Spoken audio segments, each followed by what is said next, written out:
Hello friends, welcome to SSC coaching centre. दोस्तों, आज के वीडियो में हम बात करने वाले हैं प्रतिशत के प्रश्न और भी मिक्स क्वेश्चन है, जैसे कि चुनाव से संबंधित रहेगा, प्रतिशत का भी क्वेश्चन रहेगा, तो पूरा वीडियो देखिएगा। चलिए स्टार्ट करते हैं। पहला सवाल है, यदि a प्लस बी का 15% बराबर a माइनस बी का 25% हो तो b का प्रतिशत a के बराबर है। अब देखेंगे सवाल को कैसे करना है। हमसे बोला है a प्लस बी का मतलब मल्टीप्लाई 15%, 15% परसेंट का मतलब बटे में 100, ठीक है। बराबर का साइन ले लो। a माइनस बी का मतलब मल्टीप्लाई 25%, 25 लो, परसेंट का मतलब बटे में 100 ले लेंगे। अब देखिएगा 100 से ये 100 कट जाएगा, बराबर में नीचे नीचे संख्या और ऊपर ऊपर संख्या कट जाती है। 5 से कटेगा 5 बार में और 5 से कटेगा ये 3 बार में। क्लियर है ना? इतना किसी को कोई यहां तक दिक्कत नहीं होनी चाहिए। अब देखना 3 का मल्टीप्लाई में तो 3 का मल्टीप्लाई a से करूंगा तो ये 3a प्लस 3 का मल्टीप्लाई b से करूंगा तो ये 3b हो जाएगा। बराबर का साइन है ना। 5 का मल्टीप्लाई a से करूंगा तो 5a, माइनस का साइन है। 5 का मल्टीप्लाई b से करूंगा तो 5b हो जाएगा। यहां तक किसी को कोई समस्या तो होनी नहीं चाहिए। चलिए देखिए, अब मैं देखो a वाले टर्म एक तरफ करूंगा, जैसे ये 3a है, प्लस का इधर ले जाऊंगा तो माइनस का हो जाएगा, तो 5a में से 3a माइनस हो जाएगा तो 2a बचेगा। ये माइनस का 5b इधर, प्लस b प्लस का 3b। अब ये माइनस का 5b को इधर लाऊंगा तो प्लस का हो जाएगा, तो 3b पहले से है, ये भी प्लस का हो जाएगा। 3 और 5 8b हो जाएगा, ये 8b, ठीक है। 2 से 8 कट जाएगा 4 बार में, मतलब 4b बराबर a। यहां तक कोई दिक्कत नहीं किसी को भी, ठीक है। चलो, अब ये मल्टीप्लाई वाली जो संख्या है ये कहां जाती है? बटे में आ जाती है, यानी कि ये 4 यहां से हटके यहां आ जाएगा बटे में। क्लियर है ना? तो b की वैल्यू कितनी होगी? b बराबर a के बटे में 4, b बराबर a के बटे में 4। क्लियर? अब पूछा क्या है सवाल में आपसे, उसमें ध्यान लगाइए जो आपसे पूछा जा रहा है। प्रश्न में क्या पूछा है? a के बराबर है। a के बराबर क्या है पूछा जा रहा है। देखो, a प्लस बी का 15%, a माइनस बी का 25% हो तो b का प्रतिशत a के बराबर है। b का कितना प्रतिशत a के बराबर है? देखो समझो प्रश्न को। b का मतलब हो गया मल्टीप्लाई, कितना प्रतिशत हमको नहीं पता, कितना प्रतिशत, तो हम मान लेते हैं z प्रतिशत। z प्रतिशत कितने के बराबर है? a के बराबर है। समझ में आया ना? क्लियर? अब देखो, ये पूरी वैल्यू a के बराबर है, ये पूरी वैल्यू a के बराबर है, तो जहां पे a लिखा हुआ है हम वहां पे इस वैल्यू को लिख सकते हैं। समझ में आ गया ना मेरा कॉन्सेप्ट? तो चलिए, ये b लिखा हुआ है, मैं b लिख लूंगा, बराबर में a है। अब a का मान है इतना, तो मैं पूरा इसी को ले लूंगा, b गुने z। परसेंट का मतलब होता है बटे में 100, ठीक है। परसेंट का मतलब क्या होता है? बटे में 100। और बटे में देखिए, a के बटे में 4 है, मैंने इसी का मान तो लिखा है, ये वाला मान मैंने इसी का तो लिखा है, और a के बटे में पहले से 4 है, तो 4 यहां मल्टीप्लाई में आ जाएगा, ठीक है ना। चलो, b से b कट जाएगा, ऊपर बचा z, ठीक है। z बटे में 100 का मल्टीप्लाई 4 से हुआ तो 400। अब ये क्रॉस मल्टीप्लाई ऐसे होगा तो z की वैल्यू आपकी 400% नहीं आ जाएगी? 400%, जो कि डी ऑप्शन में। बेहतरीन सवाल है। एग्जाम में इसी टाइप के क्वेश्चन आते हैं जो आपको परेशान कर जाता है। अगर आपने इसको कॉन्सेप्ट को समझ लिया ना, आज कभी परेशानी हो गया। अब देखते हैं अगला सवाल।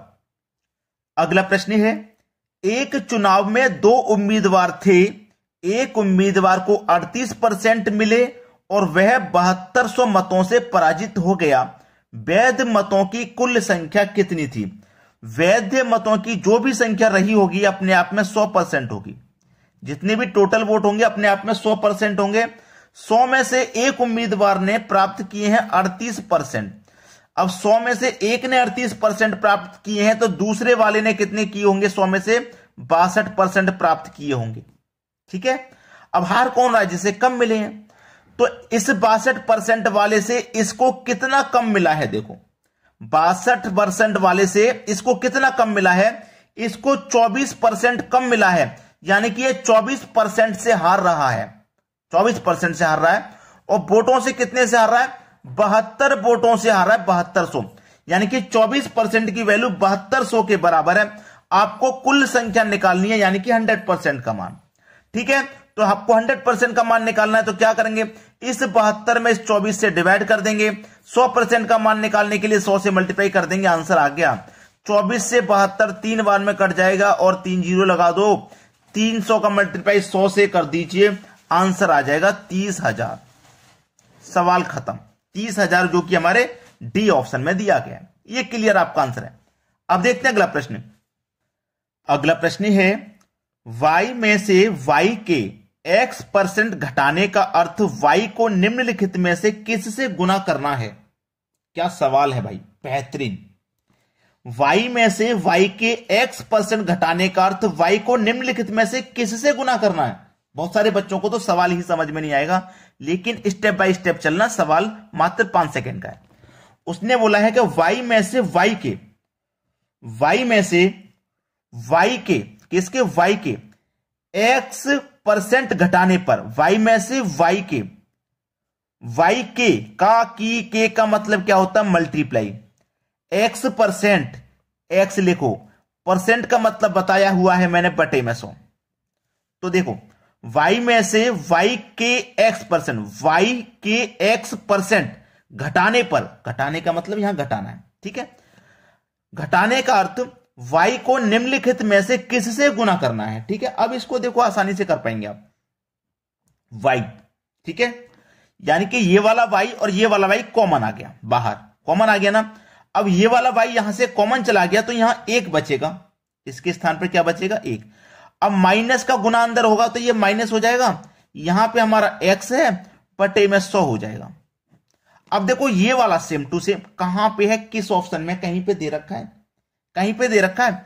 y को निम्नलिखित में से किससे गुना करा रहा है, y को किससे गुना करा है। यहां मल्टीप्लाई तो ये जब दो संख्याओं के बीच में कोई सान नहीं होता तो वहां मल्टीप्लाई होता है। अब इस y को किससे गुना करा रहा है, इस संख्या से गुना करा रहा है। 1 - x बट्टे 100, 1 - x बट्टे 100 इस संख्या से गुना करा रहा y को। सवाल खत्म हो गया, यही सही जवाब है। बहुत सारे बच्चों को तो सवाल बिल्कुल समझ में ही नहीं होगा, लेकिन अब समझ में आ जाना चाहिए। अब देखेंगे हम अगला सवाल। अगला सवाल है, यदि 25/2 का x% 150 है तो x का मान बताइए क्या है। बोला है 25/2 का मतलब मल्टीप्लाई, x प्रतिशत का मतलब बटे में 100, 150 है बराबर 150 है, तो x का मान बताना है इस x का हमको। सवाल खत्म। 25 चौके 100, ठीक है। 2 का मल्टीप्लाई 4 से होगा, 2 चौके 8, ठीक है, 8 हो गया ना। क्लियर है, यहां तक किसी कोई दिक्कत नहीं।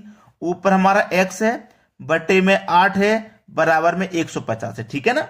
अब देखो 8 का मल्टीप्लाई कितने से हो जाएगा, 150 से, तो कर दो भैया। इधर बचेगा x बराबर 8 का मल्टीप्लाई 115 120 और एक ये वाला 0 आ जाएगा, यानी कि 1200। x का मान कितना है, 1200 है।